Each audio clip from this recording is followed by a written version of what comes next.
Good morning, welcome to స్వతంత్ర news. ముందుగా headlines చూద్దాం. వైసీపీ నియోజకవర్గ ఇన్ఛార్జీల 7వ జాబితా విడుదల. పర్చూరి ఇన్ఛార్జిగా బాలాజీ, కందుకూరు ఇన్ఛార్జిగా అరవింద్ యాదవ్.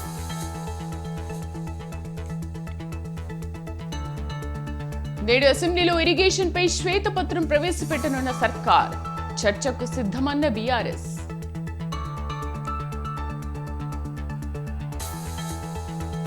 నేడు మేడారంలో మంత్రుల పర్యటన. సమ్మక్క సారాలమ్మను దర్శించుకోనున్న మంత్రులు.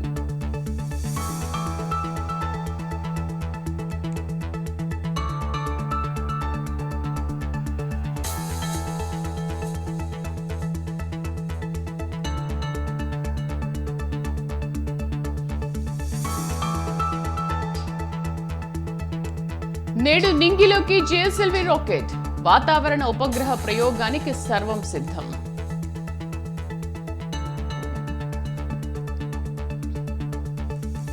మరోసారి విశ్వాస పరీక్షకు సిద్ధమైన యాప్. నేడు ఢిల్లీ అసెంబ్లీలో తేలనున్న భవితవ్యం.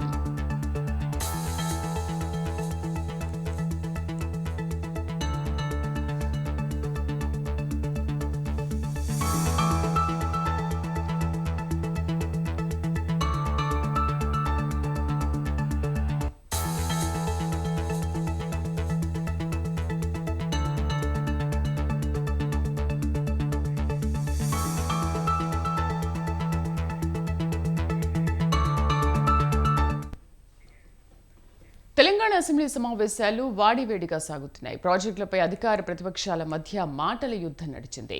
బడ్జెట్ కేటాయింపులపైన బీఆర్ఎస్ ప్రభుత్వంపై విమర్శలు చేసింది. శుక్రవారం కుల గణన బిల్లు అసెంబ్లీ ఆమోదం తెలిపింది. కాగా ఇవాళ అసెంబ్లీలో ఇరిగేషన్పై శ్వేతపత్రం ప్రవేశపెట్టనుంది ప్రభుత్వం. నీటిపారుదలపై చర్చించేందుకు తాము సిద్ధమని బీఆర్ఎస్ ఎమ్మెల్యే హరీష్ రావు ప్రకటించారు. దీంతో ఇవాళ అసెంబ్లీలో ప్రభుత్వం శ్వేతపత్రం ప్రవేశపెట్టనుంది.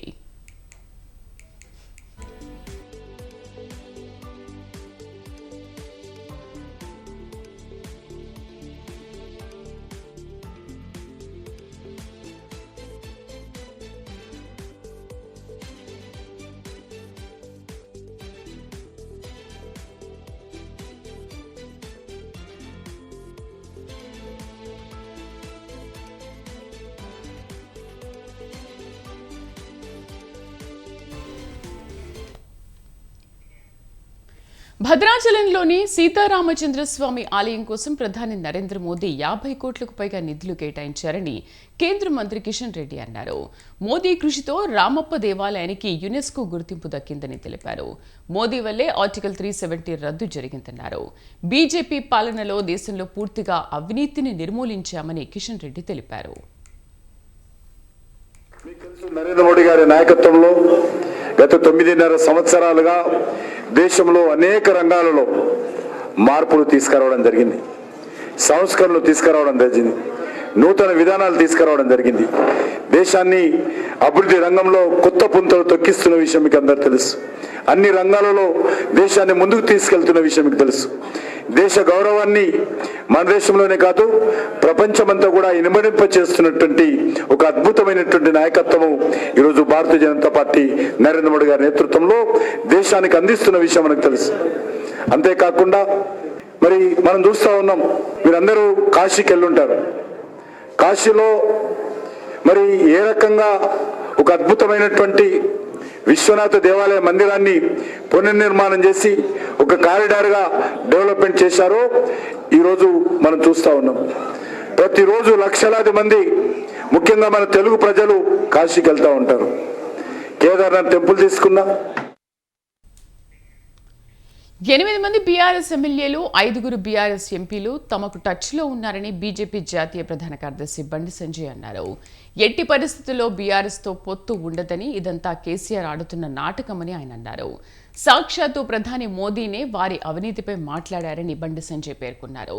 అధికారంలో ఉన్నప్పుడే కేసీఆర్ను ఎన్డీఏలో చేరుతామని అడిగితేనే చేర్చుకోలేదన్నారు.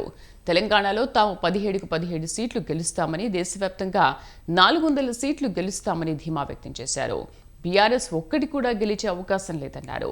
బీఆర్ఎస్కు ఎంపీ అభ్యర్థులు లేరని, ఉన్నవాళ్లు పక్క చూపులు చూస్తున్నారన్నారు.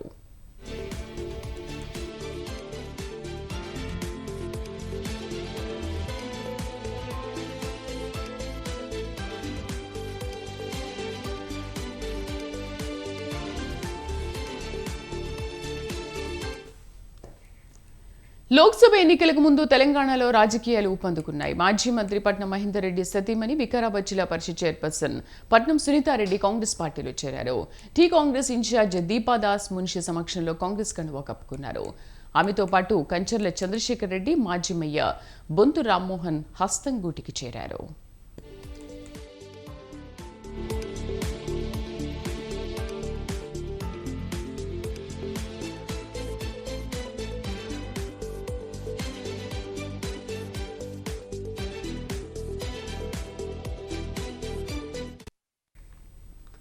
చేవెళ్ల లోక్సభ సీటుపై హామీతోనే పట్నం సునీతా మహేందర్ రెడ్డి కాంగ్రెస్ లో చేరారనే వార్తలు వినిపిస్తున్నాయి. చేవెళ్ల నుంచి బీజేపీ బీఆర్ఎస్ తరఫున బలమైన అభ్యర్థులు బరిలో ఉండడంతో కాంగ్రెస్ కూడా నియోజకవర్గంపై పట్టున్న పట్నం ఫ్యామిలీని రంగంలోకి దింపాలని యోచిస్తున్నట్టు తెలుస్తోంది.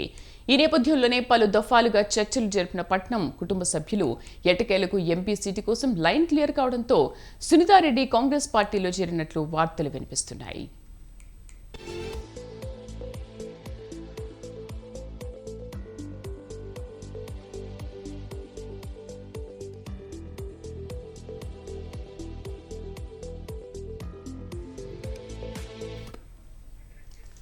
ఇక జీహెచ్ఎంసీ మాజీ మేయర్ బొంతు రామ్మోహన్ కు కాంగ్రెస్ ఏ విధమైన హామీ ఇచ్చిందనే అంశం కూడా ఆసక్తికరంగా మారింది. బొంతు రామ్మోహన్ సికింద్రాబాద్ లేదా మల్కాజ్గిరి లోక్సభ సీటు ఆశిస్తున్నట్లు సమాచారం. దీంతో కాంగ్రెస్ పార్టీ ఆయనకు ఎంపీ సీటుపై ఏ విధమైన హామీ ఇచ్చిందన్నది ఆసక్తికరంగా మారింది. అయితే టీ కాంగ్రెస్ ఇన్ఛార్జ్ దీపాదాస్ మున్షి సమక్షంలో కాంగ్రెస్ పార్టీ కండువా కప్పుకున్నారు రామ్మోహన్.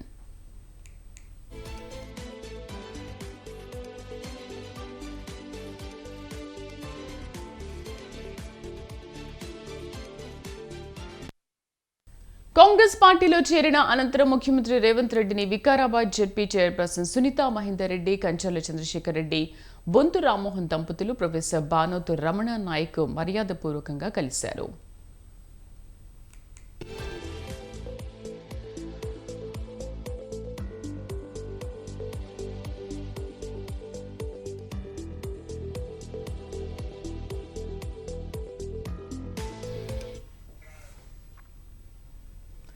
రైట్ టు ఎడ్యుకేషన్ ఇది పాత మాట. నాణ్యమైన విద్యా హక్కు ఇది నవీన నినాదం. నాణ్యమైన విద్యా హక్కు బాటలో ఏపీ సర్కార్ అడుగులు వేస్తోంది. ప్రముఖ ఆన్లైన్ కోర్సుల సంస్థ ఎడెక్స్తో రాష్ట్ర ప్రభుత్వం అంగీకారం కుదుర్చుకుంది. ఎడెక్స్తో ఒప్పందం ఏపీ చదువుల చరిత్రలో సువర్ణ అధ్యాయంగా నిలిచిపోతుందని ముఖ్యమంత్రి జగన్ తెలిపారు.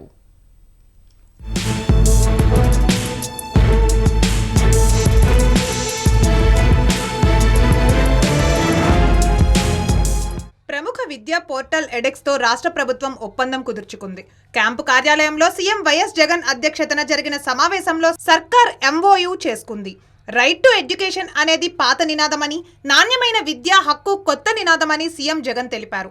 నాణ్యమైన విద్య అందించడంలో మనం ఏమాత్రం వెనుకబడినా మిగిలిన వారు మనలను దాటి ముందుకు వెళ్లిపోతారని అన్నారు. దేశంలో ఉన్నవారితో మనం పోటీ కాదని, ప్రపంచంతో మనం పోటీ పడుతున్నామని సీఎం చెప్పారు. పిల్లలు గొప్ప ఉద్యోగాలు సాధించాలన్నా, మంచి జీతాలు సంపాదించాలన్నా నాణ్యమైన విద్య అత్యావశ్యకమని ఆయన తెలిపారు. విద్యలో అంతర్జాతీయ ప్రమాణాలు ఉంటే పిల్లలకు మెరుగైన అవకాశాలు వస్తాయన్నారు. రైట్ టు ఎడ్యుకేషన్ అన్నది పాత బజ్వర్డ్. ఈ రోజు buzzword right to quality education. అది ఈ రోజు బజ్వర్డ్. ఈ క్వాలిటీ ఎడ్యుకేషన్ అన్నది కనుక మన పిల్లలకు మనం ఇవ్వడంలో వెనకాల ఉంటే మిగతా ప్రపంచం అంతా మనల్ని దాటుకొని ముందుకెళ్ళిపోతుంది. మనం కంపీట్ చేసేది, ఈ రోజు మన పిల్లలు కంపీట్ చేసేది ఇక్కడ చుట్టుపక్కల ఉన్న రాష్ట్రాలు, ఇండియా, ఇది కాదు మన హొరైజన్. మనం కంపీట్ చేసేది ప్రపంచంతో కంపీట్ చేస్తాం. అది ఎప్పుడూ కూడా మన మనసులో ఉండాలి. ఉద్యోగాలకు వచ్చేసరికి మన పిల్లలు మెరుగైన ఉద్యోగాలు సంపాదించాలి, పెద్ద పెద్ద జీతాలతో ఉద్యోగాలు చేసే పరిస్థితి మన పిల్లలకు అందుబాటులోకి రావాలి అని అంటే, అంటిల్ అండ్ అన్లెస్ మన క్వాలిటీ ఆఫ్ ఎడ్యుకేషన్ కూడా ఇంటర్నేషనల్ స్టాండర్డ్ తో మనం కాంపిటేటివ్ గా నిలబడగలిగితేనే మన పిల్లలకు ఈ జాబ్ ఆపర్చునిటీస్ ఈ పెద్ద పెద్ద సంస్థల్లోనూ పెద్ద పెద్ద కంపెనీల్లోనూ మన పిల్లలకు వచ్చే పరిస్థితి, అవకాశం అనేది మెరుగవుతుంది. ఇప్పుడు మనం చేస్తున్నది ప్రారంభం మాత్రమే అని సీఎం చెప్పారు. ఉన్నత విద్యలో వేస్తున్న అడుగులు ఫలాలు ఇవ్వాలంటే బహుశా 4-5 ఏళ్లు పట్టవచ్చని సీఎం తెలిపారు. మానవ వనరుల మీద పెట్టుబడి అన్నది ఒక ప్రధాన అంశంగా ప్రభుత్వం భావిస్తోందని చెప్పారు. గ్లోబల్ సిటిజన్ కావాలంటే మాట్లాడే భాషలో మార్పులు రావాలన్నారు. అందుకనే ఇంగ్లీష్ మీడియం నుంచి నాడు నేడు అమ్మఒడి గోరుముద్దతో ప్రయాణం ప్రారంభమైందని గుర్తు చేశారు. వచ్చే 10 ఏళ్లలో 10th విద్యార్థులకు ఐబీ విద్యాబోధన అందించే దిశగా అడుగులు వేస్తున్నామని తెలిపారు. ఇప్పటికే ఐబీతో ఎంఓయూ చేసుకున్నామని చెప్పారు. 6వ తరగతి నుంచి ప్రతి తరగతి గదిని డిజిటలైజేషన్ చేయనున్నామని, ట్యాబ్స్ అందించి పిల్లలకు చదువులు సులభంగా అర్థమయ్యేలా ప్రయత్నాలు సాగిస్తున్నామని చెప్పారు. బైజూస్ కంటెంట్తో అనుసంధానం చేశామని, ఈ ప్రయాణం ఇక్కడితో ఆగిపోకూడదని సీఎం జగన్ తెలిపారు. ఈ రోజు మనం వేసే ప్రతి అడుగు కూడా ఇది స్టార్టింగ్ పాయింట్ అవుతుంది. ఈ విత్తనం పెద్దదై చెట్టై ప్రతిఫలాలు వచ్చేసరికి బహుశా 5 ఏళ్ళు పట్టొచ్చు, బహుశా 4 ఏళ్ళు పట్టొచ్చు. బట్ ఎక్కడో ఒక చోట అది స్టార్టింగ్ పాయింట్ కావాలి. హైయర్ ఎడ్యుకేషన్ లో ఈ రోజు మనం వేసే అడుగులు బహుశా రిజల్ట్ రావడానికి ఇంకొక 4-5 ఏళ్ళు పట్టొచ్చేమో. బై ద టైం మన పిల్లలు గ్రాడ్యుయేషన్ కోర్స్ పాస్ అయిపోయి సర్టిఫికెట్లు చేతులు పట్టుకుని ఉద్యోగాల కోసం అడుగులు ముందుకేసే సమయానికల్లా మనం వేసిన ప్రతి అడుగు కూడా చిన్న పిల్లల దగ్గర నుంచి 1వ తరగతి పిల్లల దగ్గర నుంచి ఆ వయసులో ఉన్న ఆ పిల్లల దగ్గర నుంచి మన ప్రైమరీ ఎడ్యుకేషన్ స్థాయి నుంచి అక్కడి నుంచి పూర్తిగా సమూలంగా మార్చే కార్యక్రమాలు చేస్తా ఉన్నాం. ఇన్వెస్ట్మెంట్ ఇంటూ హ్యూమన్ క్యాపిటల్ అన్నది ఒక ప్రధానమైన అంశంగా మన ప్రభుత్వం భావిస్తా ఉంది. కాబట్టి ప్రతి అడుగులోనూ కూడా ఆ కమిట్మెంట్, ఆ ప్యాషన్ చూపిస్తాం. ప్రైమరీ లెవెల్ నుంచి ఎడ్యుకేషన్ ఒకసారి ఏమేం మార్పులు జరుగుతా ఉన్నాయని ఒకసారి గమనించినట్లయితే మొట్టమొదటిసారిగా అడుగులు పూర్తి గవర్నమెంట్ స్కూల్ అన్ని ఇంగ్లీష్ మీడియం వైపు అడుగులు వేశాం. భావి ప్రపంచమంతా కూడా పరిగెత్తా ఉంది. గ్లోబల్ సిటిజన్స్ కావాలి అని అంటే మనం మాట్లాడే భాషలో పరివర్తన రావాలి, యాక్సెంట్ లో మార్పు రావాలి. వెస్టర్న్ కంట్రీస్ లో ఏ రకంగా మాట్లాడగలుగుతారో ఆ రకమైన ఈజ్ తో మనము కూడా మాట్లాడగలిగే పరిస్థితి ఉండాలి, అర్థం చేసుకునే పరిస్థితి ఉండాలి. ఎడ్యుకేషన్ కూడా ఆ స్టాండర్డ్ కు వెళ్తే తప్పనిచ్చి మన భవిష్యత్తు మారదు. గవర్నమెంట్ బడులు ఇంగ్లీష్ మీడియం వైపు నుంచి మొదలు పెడితే, ఇంగ్లీష్ మీడియం చేయడం దగ్గర నుంచి మొదలు పెడితే, నాడు నేడుతో రూపురేఖలు మార్చే కార్యక్రమంతో స్టార్ట్ చేస్తే, పిల్లలను బడులకు తీసుకొచ్చేదానికి మోటివేట్ చేస్తూ ఓ అమ్మఒడి, ఓ గోరుముద్దతో మొదలెడితే, ప్రయాణం ఉట్టి ఇంగ్లీష్ మీడియం తీసుకురావడంతోనూ, నాడు నేడుతో మార్పులు చేయడంతోనూ, ఇన్ఫ్రాస్ట్రక్చర్ లో మార్పులు చేయడంతోనూ ఆగిపోలే. ఇంగ్లీష్ మీడియంతో మొదలైన ప్రయాణం ఏకంగా నెక్స్ట్ 10 సంవత్సరాలకు, ఈ రోజు 1వ తరగతి చదువుతా ఉన్న పిల్లడు 10th క్లాస్ కి వచ్చేసరికి ఆ పిల్లాడు ఐబీ ఎగ్జామ్, ఇంటర్నేషనల్ బెకలరేట్ పరీక్ష తీసుకునే విధంగా అడుగులు వేస్తా ఉన్నాం. వాటికి సంబంధించి ఐబీ వాళ్ళతో ఎంఓయూ చేసుకోవడము, వాళ్ళు మన 6వ తరగతి నుంచి ప్రతి క్లాస్ రూమ్ కూడా డిజిటైజ్ చేస్తూ ఐఎఫ్పి ప్యానెల్స్ మన క్లాస్ రూమ్లోకి గవర్నమెంట్ బడులలోకి తీసుకొస్తా ఉన్నాం. 8వ తరగతి పిల్లలకు ట్యాబ్స్ ఇచ్చి పిల్లలకు చదువులలో వేగం పెంచుతూ సులభంగా అర్థమయ్యేట్టుగా అడుగులు వేస్తా ఉన్నాం. బైజూస్ కంటెంట్ ను అనుసంధానం చేశాం. బైలింగ్వల్ టెక్స్ట్ బుక్స్, ఒక పేజ్ తెలుగు, ఒక పేజ్ ఇంగ్లీషు, ప్రతి టెక్స్ట్ బుక్ ఈ రోజు గవర్నమెంట్ స్కూల్స్ లో అందుబాటులోకి తీసుకొచ్చాం. ఈ ప్రయాణం, ఈ అడుగులు ఏదైతే వేస్తా ఉన్నామో ఇది ఇక్కడితో ఆగిపోకూడదు. ఇంకా హైయర్ ఎడ్యుకేషన్ లో కూడా ఇవే అడుగులు వేస్తేనే మన పిల్లలు గ్లోబల్ సిటిజన్స్ గా తయారు కాగలుగుతారు, ప్రపంచంతో పోటీ పడగలుగుతారు అని. తమ ప్రభుత్వం ఈ 5 ఏళ్లలో హైయర్ ఎడ్యుకేషన్ పై ప్రత్యేక శ్రద్ధ పెట్టిందని, ఇంతకు ముందు ఎవ్వరూ ఇలా ఈ చదువుపై ధ్యాస పెట్టిన దాఖలాలు లేవని సీఎం అన్నారు. పేదరికం పిల్లల చదువులకు అడ్డు రాకూడదని ఈ ఉద్దేశంతోనే పూర్తి ఫీజు రియంబర్స్మెంట్ ఇచ్చామని జగన్ తెలిపారు. ప్రతి ఏడాది జూన్, జూలై నెలల్లో, అలాగే విద్యా సంవత్సరం చివరిలో వసతి దీవెన అందిస్తున్నామని ఆయన తెలిపారు. ఎడెక్స్తో చేసుకుంటున్న ఒప్పందం మరో ముందడుగుని దాదాపు 2000కు పైగా కోర్సులు మన పాఠ్య ప్రణాళికలో వర్టికల్స్ కింద పిల్లలకు అందుబాటులోకి వస్తున్నాయని చెప్పారు. ఐఐటి, ఎల్ఎస్సి, హార్వర్డ్ తదితర ప్రఖ్యాత కళాశాలల కోర్సులు సైతం దీని ద్వారా నేర్చుకోవచ్చని సీఎం చెప్పారు. ఈ క్రెడిట్స్ మన పాఠ్య ప్రణాళికలో భాగమవుతాయని అన్నారు. 5 సంవత్సరాలలో పెట్టిన ధ్యాస బహుశా I can proudly say that ఇంతకు ముందు ఎవరు కూడా ఊహకందని విధంగా కూడా మనం ధ్యాస పెట్టి అడుగులు వేయించగలిగామని చెప్తా ఉన్నాం. మొట్టమొదటిసారిగా పిల్లలను ఖచ్చితంగా చదవాలి, పేదరికం అన్నది పిల్లల చదువులకు అడ్డు రాకూడదు అని చెప్పి అడుగులు వేశాం. ఖచ్చితంగా పేదరికం అన్నది పిల్లల చదువులకు అడ్డు రాకూడదు అనే ఉద్దేశంతో పూర్తి ఫీజు రీఎంబర్స్మెంట్ తీసుకొచ్చాం. పూర్తి ఫీజు రీఎంబర్స్మెంట్ ఇవ్వడమే కాకుండా ఎవ్రీ ఎడ్యుకేషనల్ అకాడమిక్ ఇయర్, అంటే ఎవ్రీ జూన్ టు జులై ఆ పీరియడ్ కు, అంటే ప్రతి ఏప్రిల్లోనూ వసతి దీవెన కింద కూడా సపోర్ట్ చేస్తా వస్తున్నాం. ఆ అడుగులో భాగంగానే ఈ రోజు చేస్తా ఉన్న ఇంకో గొప్ప అడుగు ఎడెక్స్ తో ఈ రోజు మనం చేసుకుంటా ఉన్నా మన ఎంఓయు. దాదాపుగా 2000కు పైగా కోర్సులు, ఈ 2000కు పైగా ఈ కోర్సులు ఈ రోజు మన కరికులంలో వర్టికల్స్ కింద మన పిల్లలకి ఈ రోజు అందుబాటులోకి వస్తా ఉన్నాయి. వీటి సర్టిఫికెట్స్ కూడా ప్రపంచ ప్రఖ్యాత కాలేజీలు, MIT, LSE, హార్వర్డ్, ఇంకా డిఫరెంట్ అంటే ఈ పెద్ద పెద్ద కాలేజెస్ అన్ని కూడా, దీంట్లో కొలంబియా యూనివర్సిటీ, ఇటువంటి పెద్ద పెద్ద కాలేజెస్ అందరూ కూడా ఏకంగా వాళ్ళు కోర్సులు ఆఫర్ చేస్తారు. ఆ పర్టికులర్ కోర్సును వాళ్ళు టీచ్ చేస్తారు. మన పిల్లలు ఆన్లైన్ లో వాళ్ళతో ఇంటరాక్ట్ అవుతారు, డౌట్స్ క్లారిఫికేషన్స్ జరుగుతాయి. ఫైనల్ గా ఆ కోర్సుకు సంబంధించిన ఎగ్జామ్ జరుగుతుంది. ఆ పర్టికులర్ క్రెడిట్స్ మన పిల్లలు పాస్ అయి that becomes part of our curriculum. అంటే ఆ క్రెడిట్స్ మన కరికులంలో భాగమవుతాయి. పిల్లలకు మనం అందించే గొప్ప ఆస్తి విద్య అని, నాణ్యమైన విద్య నిరుపేద విద్యార్థులకు అందిస్తే ఆ పిల్లలు పేదరికం నుంచి బయటపడతారని సీఎం జగన్ తెలిపారు.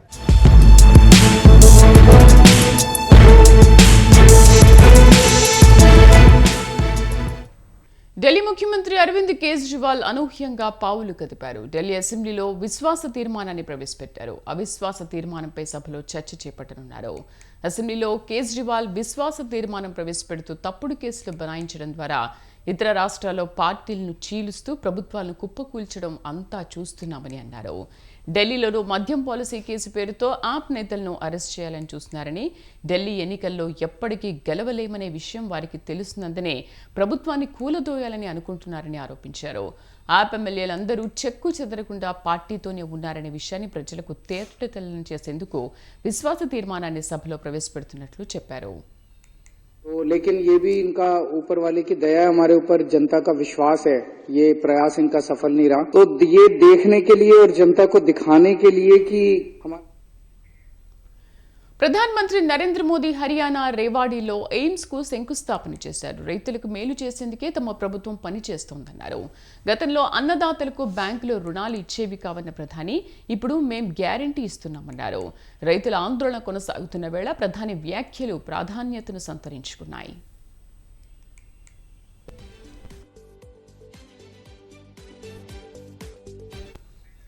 పంటలకు కనీస మద్దతు ధరపై చట్టం చేయాలని కోరుతూ అన్నదాతలు చేపట్టిన ఆందోళన 3వ రోజు కొనసాగుతోంది. దీనిపై రైతు సంఘాలతో కేంద్ర మంత్రులు జరిపిన చర్చలు ఫలించలేదు.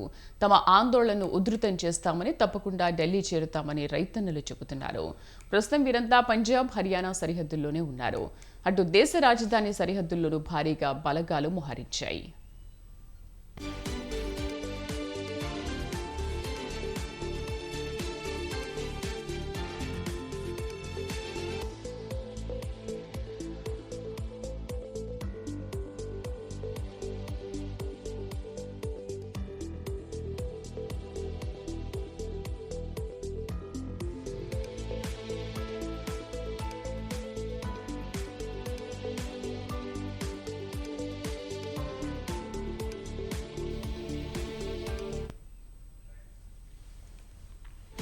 ఇవి బులెటిన్ విశేషాలు. నమస్తే.